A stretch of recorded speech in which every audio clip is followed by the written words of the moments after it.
వానాకాలం సొచ్చి గిన్ని దినాలైతుంది గాని గా వానలకు నమ్మి శెల్కల ఇత్తులు పెట్టిన రైతులు మాత్రం ఒక్క గట్టి జల్లన్న పడదాయే అన్నట్లు మొన్నటి దాకా పెద్ద గోసనే పడ్డారు.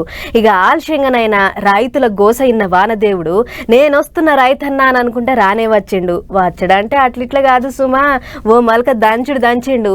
మరి రైతులు సంబరపడుడేమో గాని వానలు జయంగా శాన దిక్కులాగమైందట. పాండ్ర చూద్దాం.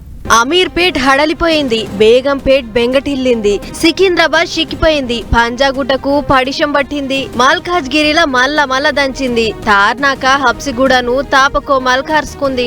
గిట్ల ఇక్కడుంది అక్కడ లేదు అనేం లేకుండా వానదేవుడు ఆయతారం పొద్దుక పట్నం అంతా మయ్యర జోపిండు. షానొద్దుల తర్వాత పట్నంలో వానదేవుడు మోకందుకునుడుతోని ఎక్కడ చూసినా తోవలన్నీ మోతాదు చెరువులు లెక్క అయినాయి. దీంతోనే ఆఫీసులకెంచి ఇళ్లకు పోయే పబ్లిక్ మస్తు తిప్పలు పడ్డారు.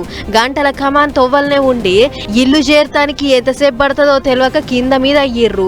పట్నం నడిబొడ్డునున్న పంజాగుట్టాల ఓ పెద్ద సినిమా టాకీస్ లో జనం సినిమా చూస్తుంటే టాకీస్ లో ఓ మూలకు కురుషుడు షురువైంది. చూడొచ్చినోళ్ళు గిదేంది అని అడిగితే చూస్తా చూడుర్రి లేకుంటే సపడుగాక ఓర్రి అని రూబాబ్గా మాట్లాడిర్రట. ఇక ఇదిట్లుంటే అటు యూసఫ్ కూడా కృష్ణానగర్ లో ఓ ఇంటి ముంగట పార్కింగ్ చేసిన కారు వరదల వడిగొట్టుకుపోయింది.